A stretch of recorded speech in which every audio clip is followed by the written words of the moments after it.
Okay. So my name is Julie Stigmeyer, and I work with the School of Education in with writing support. And we're really glad to have you here today.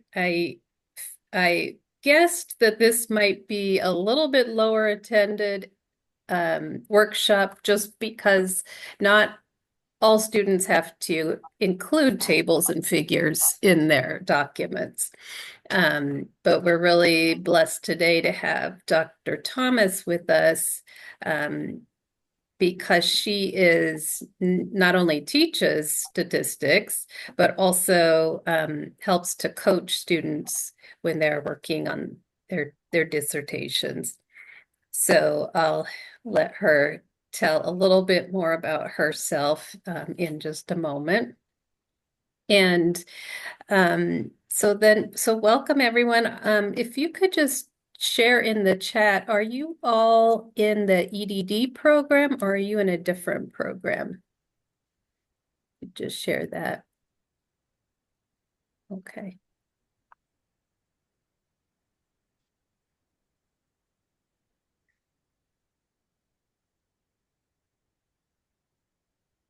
Okay, great. So, yeah, go ahead and keep sharing if you'd like. So I wanted just to have an opportunity to share some upcoming events. Um, our next workshop will be about a month from now.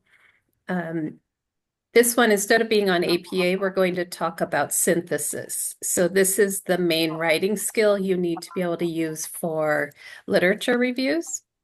And so we'll work on that together.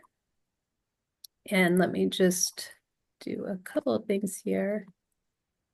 So that'll be an hour-long workshop about the middle of May. And I'll drop in the RSVPs in the chat here so that you can sign up if you'd like. So when you do RSVP, it helps us, it gathers your information so that then when the workshop's over, I can send you the recording, even if you're not able to make it. So that's the link for the synthesis workshop. And then we also have an exciting event coming up, which is the first time we've tried this. It's a dissertation writing retreat. And so we're very excited to host this at the end of May. It's going to be offered on Zoom or in person. We will be in one of the newer buildings at Concordia. And it's a free event. We invite you to join for as long as you'd like. You could stay all day or just stay for the morning, whatever works for you.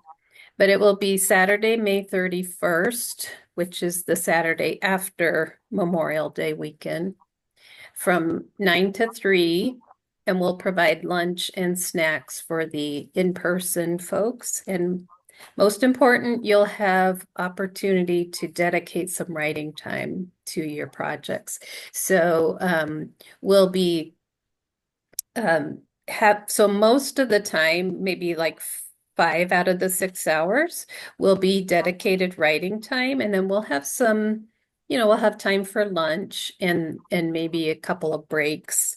My dream is to have a dissertation writing retreat or a writing retreat of any kind be where we have like massage chairs and we have therapy dogs and really just give you time to pamper yourself while you're doing some difficult writing. So we'll see if that comes to fruition, but this is what we're trying for the first time here. And we'd like to provide more of these as time goes on. And then for today's, oh, thank you. Thank you, Dr. Thomas. So these are some resources that I'd like to share with you. One is a resource document, and I'll put these links in the chat shortly. In addition to my work with writing, we have 2 success coaches, and they've been pretty busy helping students with resume or CV building or resumes. and they do mock interviews with students. So we did one last week with a student who's prepping for a job interview. And I think that was helpful just to see what possible questions could be and that kind of thing. And then, of course, hopefully you all know that you can get writing support, and I'll share that link with you. I know I've reviewed many of your papers, so glad to see you in person. And at the end of our session today, we will have your choice of one of two gifts to a lucky raffle winner. That will be an APA manual, either the paper or digital version. And then you could also choose from a writing care package. So that's what I have to share with you right now. Does anybody have any questions before Dr. Thomas gets started? Okay. All right. Well, I'm going to hand the floor over to you, Dr. Thomas. Thank you so much for joining us. Okay, thank you. Thank you. Wonderful. Thank you. It's good to see everybody. Just a little bit about myself. I did graduate from Concordia University Irvine's master's program and doctoral program. I finished the doctoral program in 2023. And I've been working as an adjunct professor teaching the quantitative analysis course in the EDD program, and then also working as a statistical coach. And so that's primarily working with students after they've done their survey and research and really looking at their data and analyzing it, making sense of the data, and also putting it into tables and figures to help their readers understand their findings. So this PowerPoint will be shared with everybody kind of towards the end of the presentation. There are some really helpful links. I know I do actually carry my APA book with me like everywhere. I have it sitting right beside me, but in case you don't have it with you, there are helpful sites. And so this link right here is one of them where it will link you directly to how to kind of like set up a table and just the components, but also some different examples. So these will be also found in the APA book as well. So you'll be able to find some quantitative samples as well as qualitative data samples. Um, so that's just a helpful resource to have.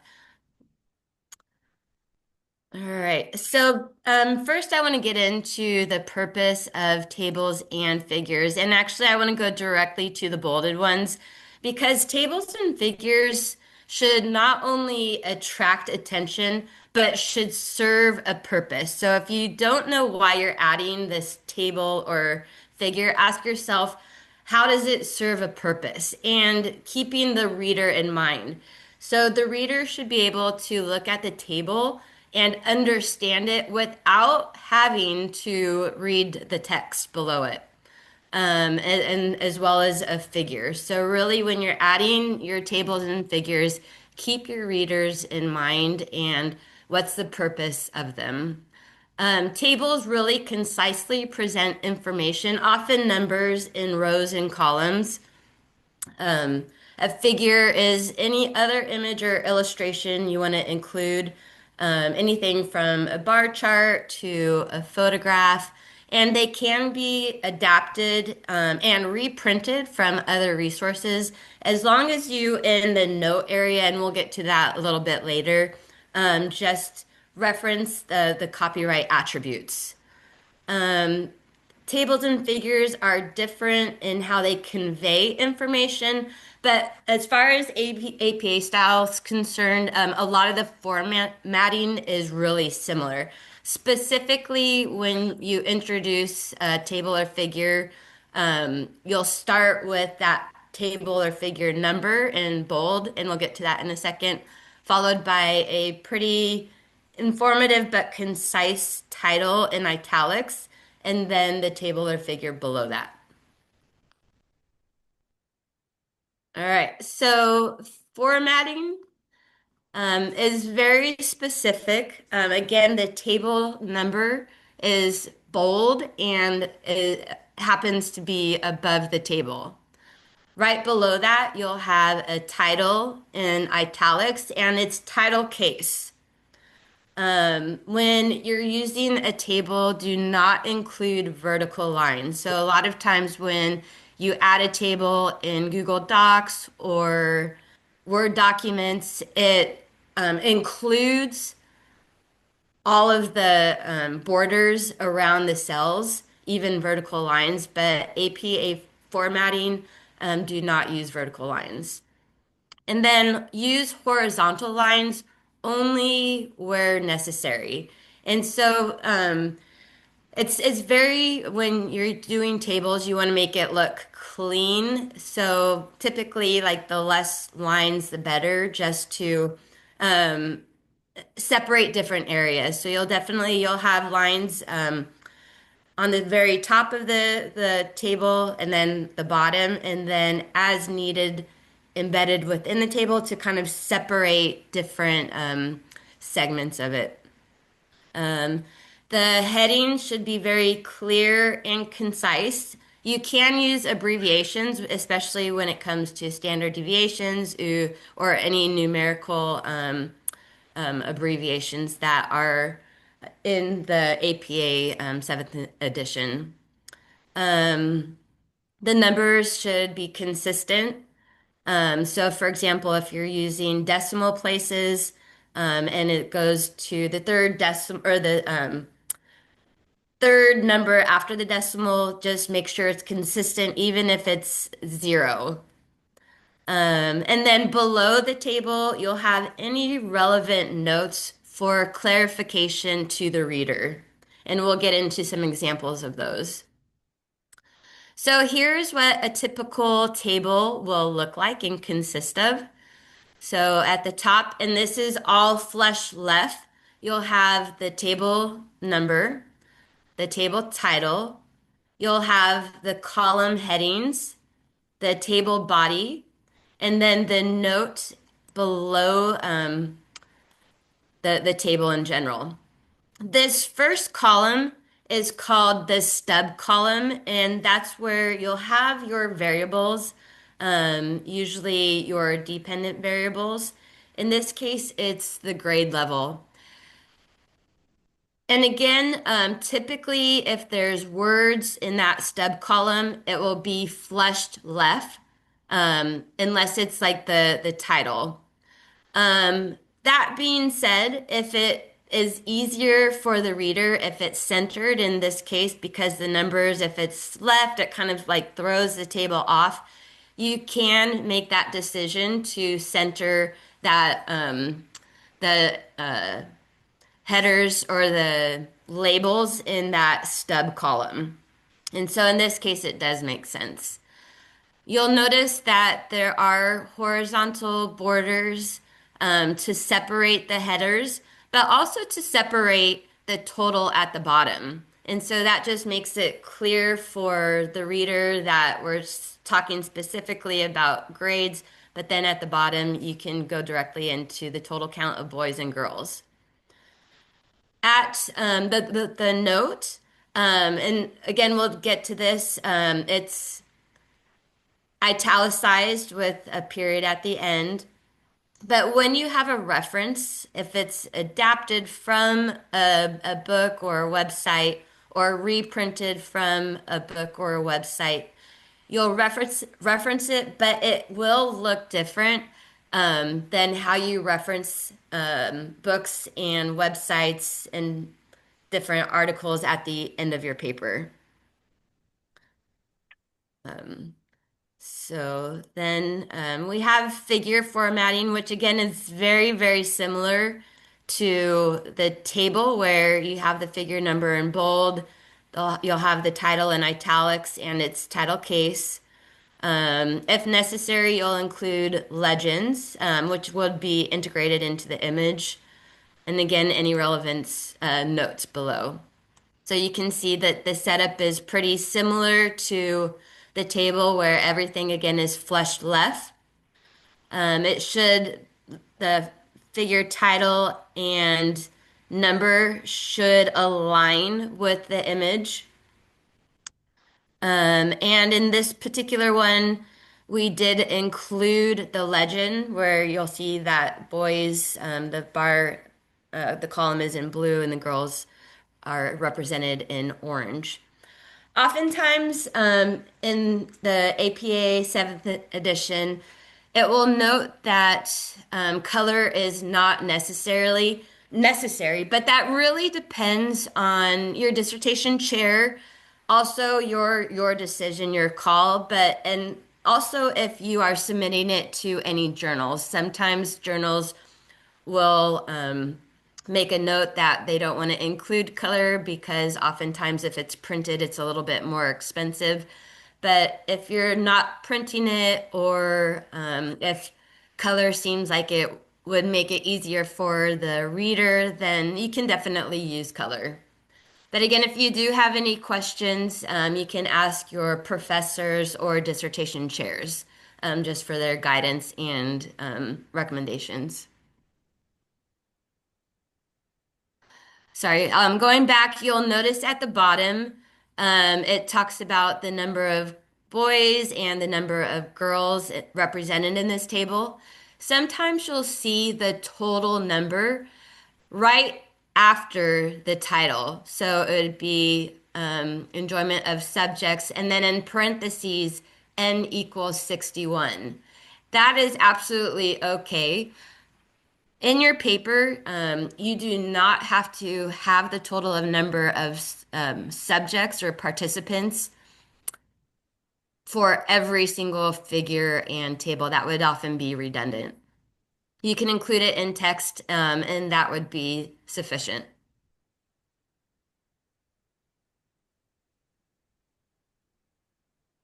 So for figures, just remember to keep the design as simple as possible and use colors sparingly and when necessary.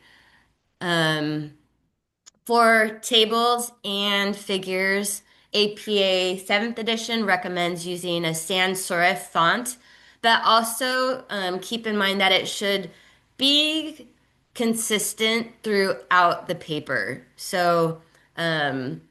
So if you're using Arial for your tables and figures, make sure that's consistent. It can be different than the font from your embedded text. And then the size should be between 8 and 14 points. Photographs, you will not need a legend. It will have the figure and it should have the image itself. Um, Make sure if it is copied from somewhere that the image is formatted correctly. Oftentimes, if you resize it, it could be skewed. So just keep that in mind that you don't want to skew that image if it's copied. Dr. Thomas, there is Yes. a question in the chat. Oh, yes, yes. It says, do you recommend figures and tables starting over in numbering for each chapter? For example, figure 3.1, 3.2, etc. Oh, that's a good question. And again, I think I would definitely ask your chair. I think it makes sense.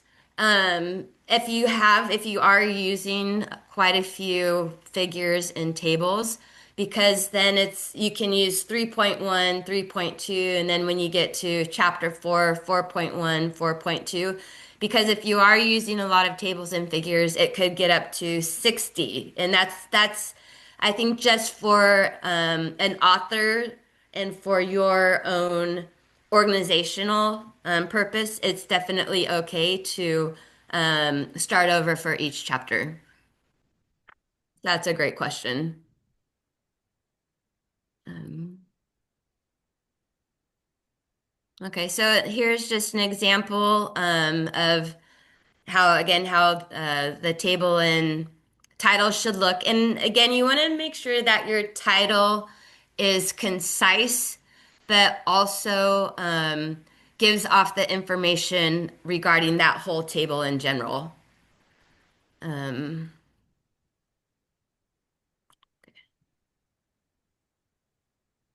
so now getting to table notes. So there are three kind of notes. There's general notes, specific notes, and probability notes. And if you use more than one note underneath a single table or figure, it does follow in that order. You would start with a general note, then you would go to a specific note, and finally a probability note. Um, if you have a specific note, for example, and let's say, and actually, I'll get to that in a second. So notes are needed to, and include them if they're needed to understand the table or figure from a reader's standpoint. If you feel like your table or figure does not need a note, then do not include one.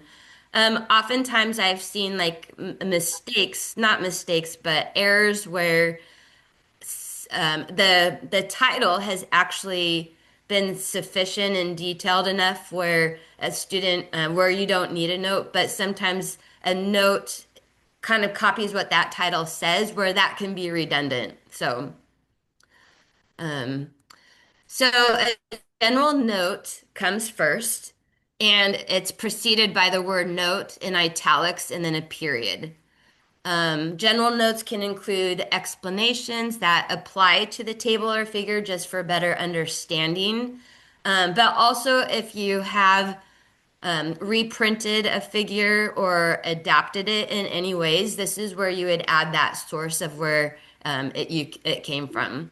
In addition, if you use any abbreviations other than kind of standard numerical abbreviations in a table, that's where it would go as well. So in this case, at the very bottom, SL would be an abbreviation for satisfaction level. Notice too that when you are sourcing out that reference, it will look a little bit different than it does at the very end of your paper. Specific notes refer to specific points in the table or figure, and I'll share a couple of examples of how this will actually look in a table. But it starts with a subscript letter, and it goes in alphabetical order. So starting with A, B, C, and however many specific notes you need. Um, they're used when it's necessary to comment on a specific data point or term. And then finally, probability notes give the p-values for the data in a table or a figure. Typically, I've seen them more in tables, but I have that you can use them in figures as well. So they will start with an asterisk, and when the p-value is less than 0.05, it will start with one asterisk followed by a period. Then if the p-value is less than 0.01, it will have two asterisks. And then finally, if it's less than 0.001, it will have three asterisks. And your table might only include p-values with less than 0.001, so your note would only need to include the three asterisks with p is less than 0.001. So here's an example of a note that includes all three, a general note, a specific note, and a probability note. Um, I want to point out how the different notes will begin kind of on a new paragraph level, flushed left. So for the specific note, notice how the A and B are kind of continuous in that same kind of paragraph formatting. Um, so you have two options to place tables and figures. One option is kind of embedded throughout your text, shortly after the parts of the text that refer to them. So you would include a table or figure after you've noted it. And this is specifically for papers following APA 7th edition formatting. If you have tables, too many tables or figures in a row, it might be more beneficial to place them at the very end of your paper, typically in the appendix after the reference list. If you place them throughout the text, note that each table or figure should only appear once. So you would start out by referring to that table or figure. Then, after kind of like a good introduction, you would include it. You could always below refer back to that table or figure. You'll want to align the table or figure with the text along the left margin, so make sure it's flush left. And then you'll leave a line break before and after the table or figure, so to clearly distinguish it from the main text. And if you need to, place it on a new page, so that way, like if your table includes multiple rows, you want to try to avoid splitting it across multiple pages. If it needs to go across multiple pages, that's okay. A question I would ask is, do you think if it's going to go multiple pages, may it be better in the appendix? So here's a beginning of a table where you would refer to it. So as shown in table one or as seen in table one.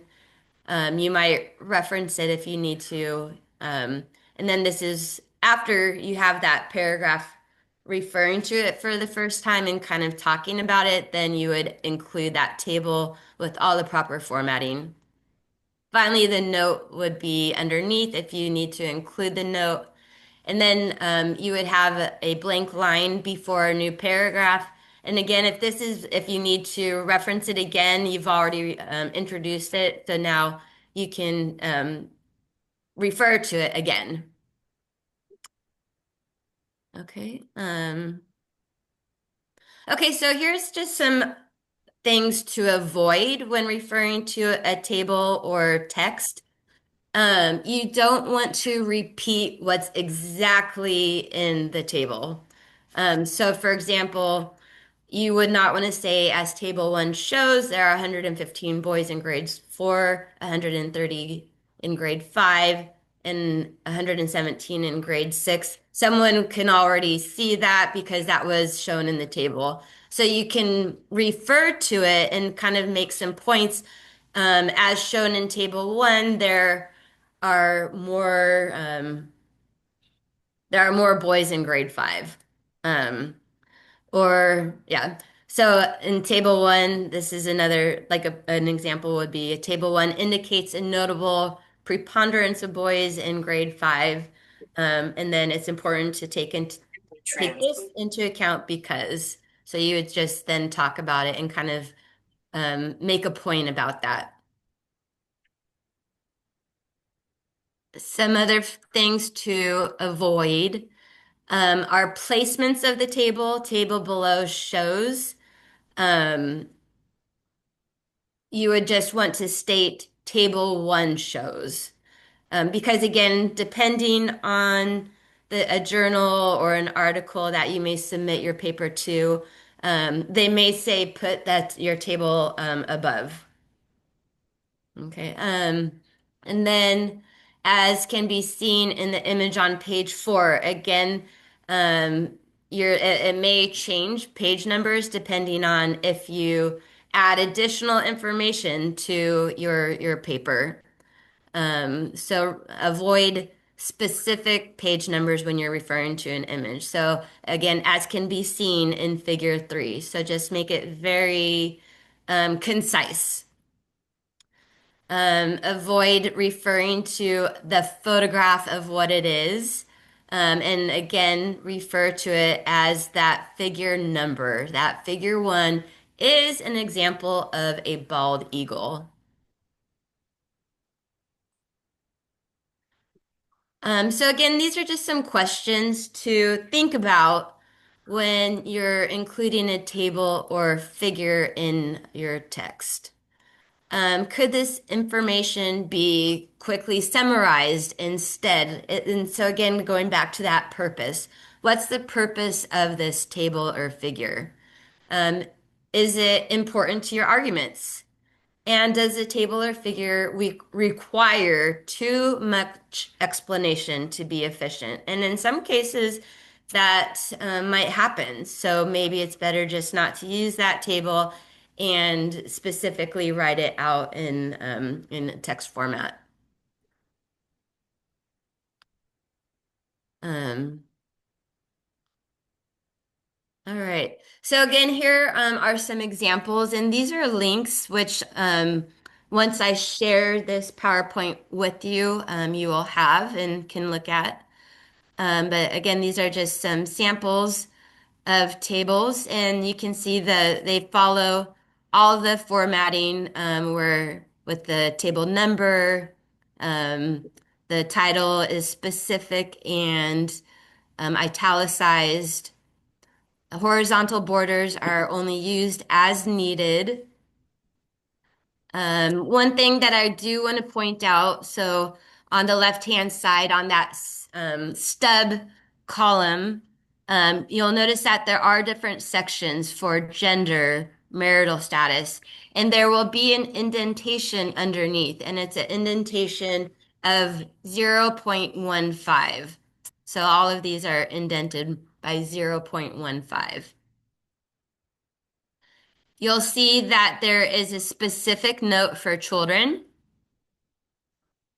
So now when we go down, the general note is listed first, followed by that specific note.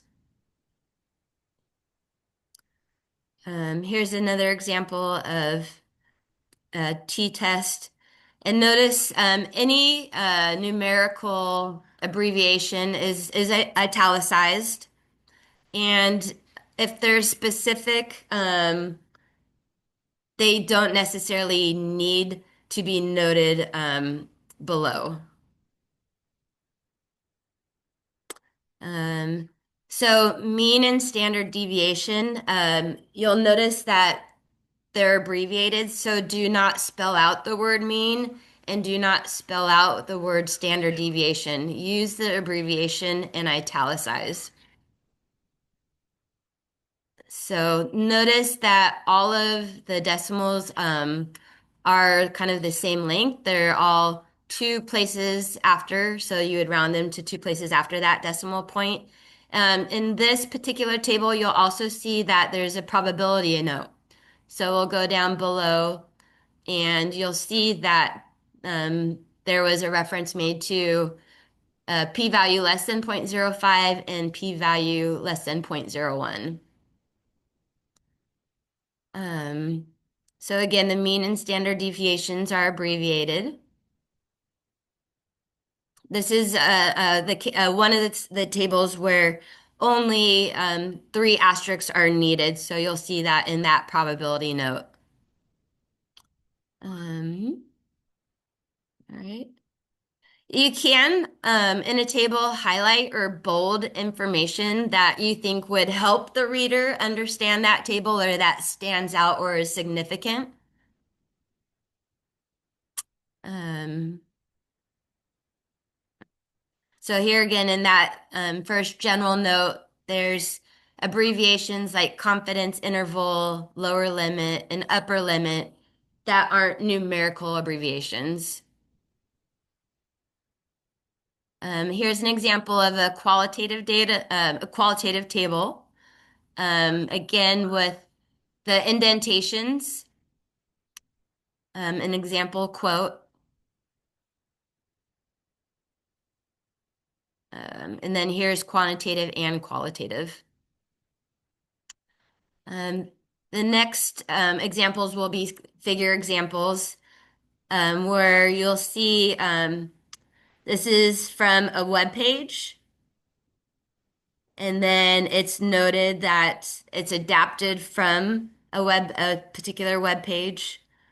Um, Here's one that's reprinted or adapted. So again, that if it is reprinted or adapted, you want to make that note and refer to that source. Um, Here's a direct reprint. And then again, you'll have that noted in that general note. These are just different examples of figures. And here's a figure that does use a probability note. Okay. All right. And I think finally, what I would like to do is do some practice. So I'm going to stop sharing for a second, and then I'll add that link to the chat so everybody has that. Actually, I'll add both. I'll add the slides and also the link for practice. So let me, any questions right now? Any questions? All right, so here is the PowerPoint, the slide deck.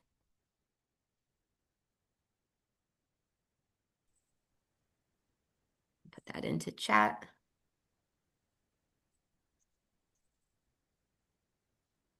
And then the practice, there's just some different examples of practice. Um, and I'm gonna actually force a copy for everybody so that way you have your own and you can actually make your own notes on it. So I'm gonna do anyone with the link. And then, huh,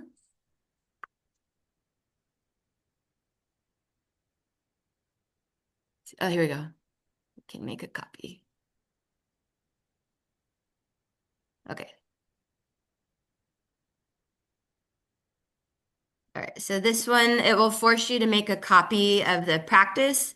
And that way, if you want to make notes, you can make notes on your own document.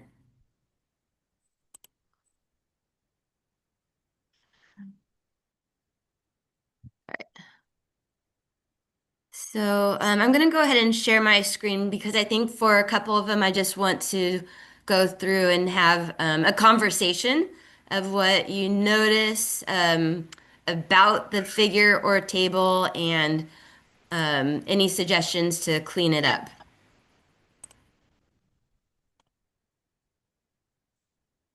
Okay, so for this first figure, it states as shown in figure one, in terms of clustering participants' gender, there were 28 male, 39.40%, and 43 female, 60.60% participants. And what do you notice about this figure? What would you change? What's easy to read? What's not easy to read for you as the reader? And feel free to unmute yourself and just share your comments. It's easy to see the turquoise bars, but I don't know what that orange line is for. Yeah. Yeah, no, and that's a great point. So that orange line, it says under for that legend is percentage, but that's not necessary. Like in this particular case, you do not need both the number of participants and the percentage. So I would include one or the other, not both. I would say the labels for the horizontal area, they're off, like males is way off to the side, and the font is like very it's like Courier New, it's really thin, so it's hard to read. Yeah, yeah, no, great point. So yeah, so the labels are inconsistent. They should be directly underneath um, that column. So good point. And they are hard to read, so definitely change that font to a sans serif and even change the size. Maybe make it a little bit larger. Good point.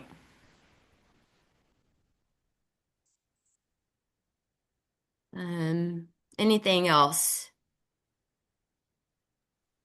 Why is the participants not capitalized if we chose to use that?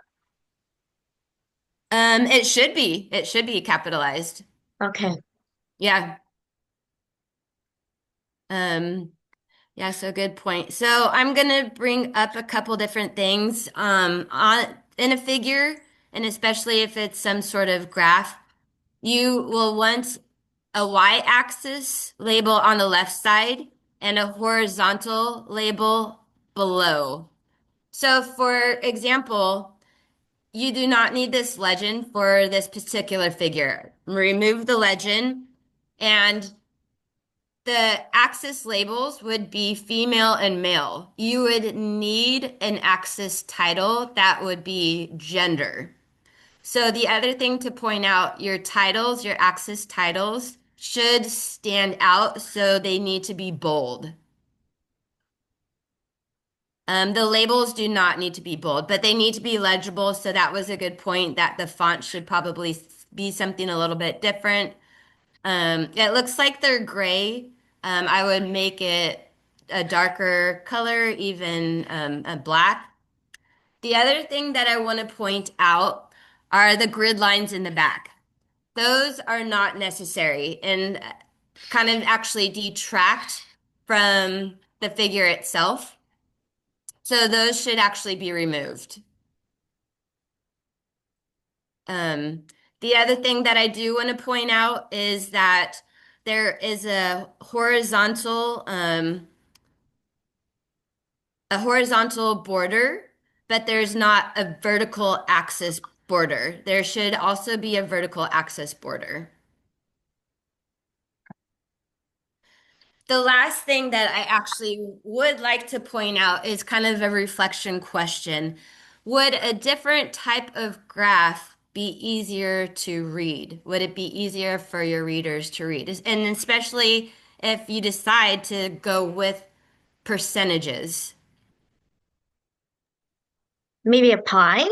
Yeah, yes, absolutely. So I'm going to scroll down a little bit. And typically, if you are using percentages, a pie graph is much easier to read. And then that's where you can include a legend. And as the author, you can decide where you would like that legend to be placed. You think it's easier on the left-hand side or the right-hand side, on the bottom, it's up to you. In this particular pie graph, I would make the labels larger because right now I have to kind of go close to my screen to actually read it. But for this particular information, um, a pie graph would be a more, uh, I think it would be easier for readers to kind of understand it. So now we're going to go down to this table. Okay, so tell me, what do you notice about this table? What would you change? Title case. Okay. Yeah. Okay. So tell me more. How would you change it? Vertical bars. Oh yeah. Yep. Yep. So yeah, so definitely remove the vertical bars. And so this is a Google Doc, and it took me a while to figure out how to do tables in a Google Doc. Um, but what you would do is kind of highlight the whole thing, and then you would go up to the bar at the top and go where it says that border color, change it to all white first. And then now I'm going to highlight the row where I want to add borders. I'm going to click that little down arrow, and then I'm going to select the top border and now change it to black. I'm going to have to highlight it again. I'm going to select that arrow. I'm going to do the bottom border, change it to black, and then we'll do the same for that bottom row. The arrow, and now we'll click on that again, and then we'll change it to black. So that it's better formatted. And notice here how the stub column, the labels are flush left, and that's fine. That's fine. Okay. Now what I would like to do is have you kind of practice on your own just for a couple minutes. So we have a table 2, and we have figure 2. If you made a copy on your own document of this document, I would like you to go ahead and identify three errors in table two and try to rewrite it correctly. Identify four APA issues with figure two and revise the title. You do not have to revise the figure two, but just identify some APA errors or issues. But go ahead and do rewrite the table two to be better formatted or more appropriately formatted for APA 7th edition.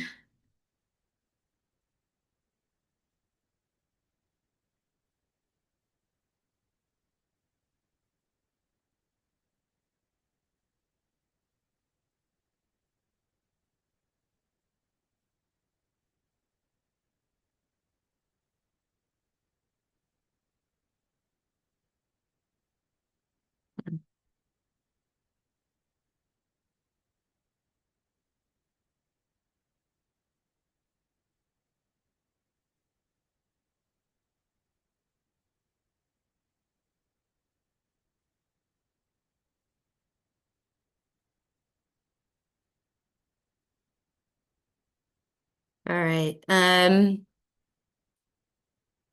Does anybody want to begin about what they notice with table two, errors that they see?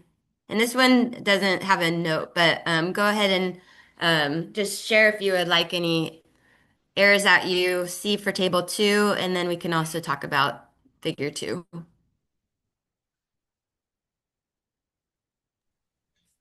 The only thing I really noticed in table two was that mean and standard deviation weren't abbreviated correctly.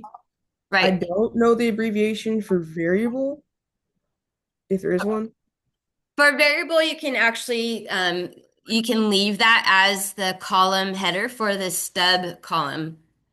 So you can leave variable, but you're correct. Mean should be abbreviated just to M and standard deviation SD.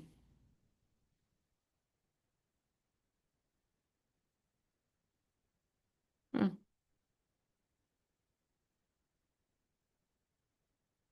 Other errors.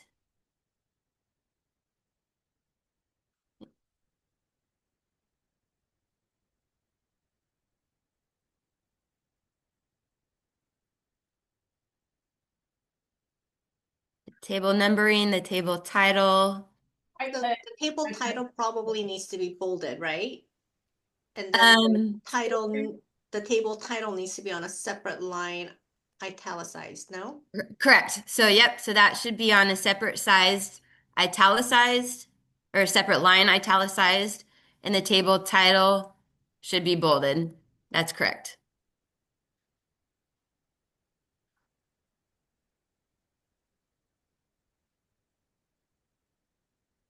Readers already know this is a table, so that's kind of redundant. I would rewrite the table title to something a little bit different.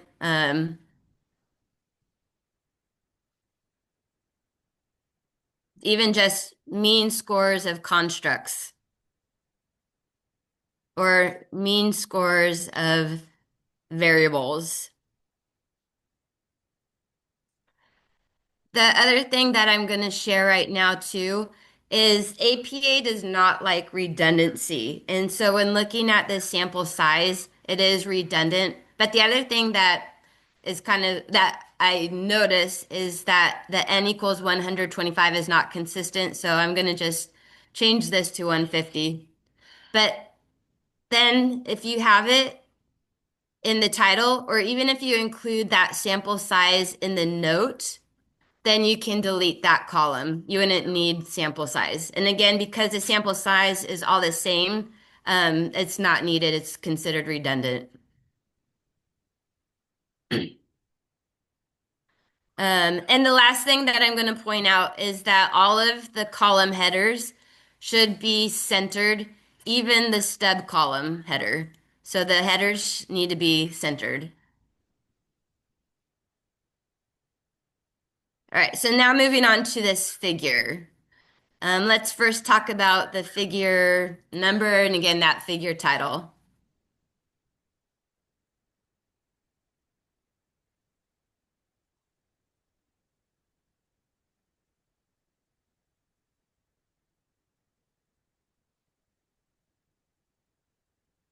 All right, so what do you notice about the figure number and figure title? How should they be changed?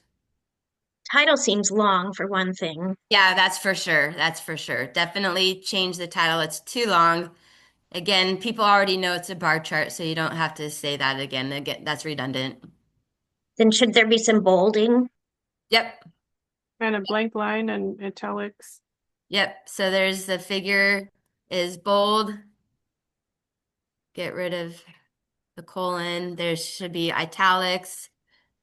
That title is way too long. There's also one more thing that I suggest changing for the title. So titles should be title case.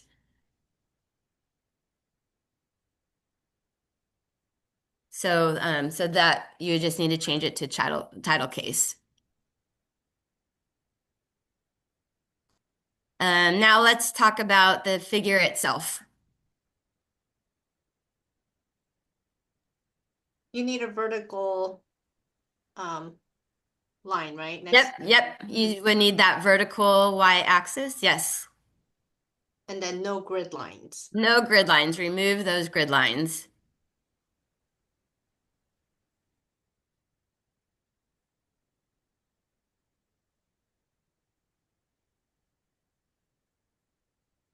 This one, so sometimes, and this happens in Excel, Word documents, and Google Docs, is when you start with a chart, when you insert a chart or a figure, it automatically includes that title. So you want to remove that title.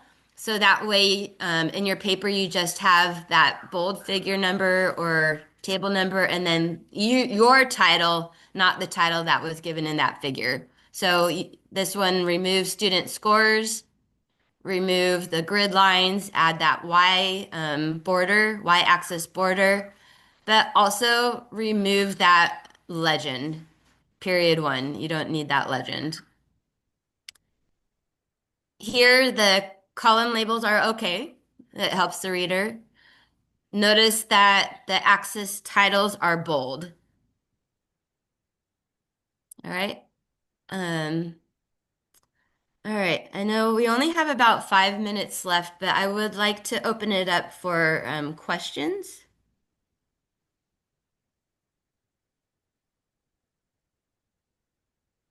Thank you so much. This is just wonderful. Really, really greatly appreciated. You're welcome. You're welcome. There's more practice, so if you wanted to practice on your own and would like feedback, just let me know. You can share your copy with me and just say, does this look correct to you? Do you have any feedback? But yeah, that would be great. And then there's one challenge one that gives you some data, and then you would have to create your table and figure using that data. If you would like to tackle that, and again, want me to take a look at it for feedback, I'm happy to do that. Okay, thank you so much, Dr. Thomas. You're welcome. You're welcome. And I'm gonna add that first copy in the link one more time, if people wanted to needed it again. I'm going to ask you all if you wouldn't mind to, oops, I think you only shared that with me, Dr. Thomas. Oh, I'm sorry. I put an exit ticket in the chat. If you could take a couple of minutes to fill that out, that would greatly help us in our future programming. And then after that, we'll go ahead and do our raffle drawing. This comes to the exciting point.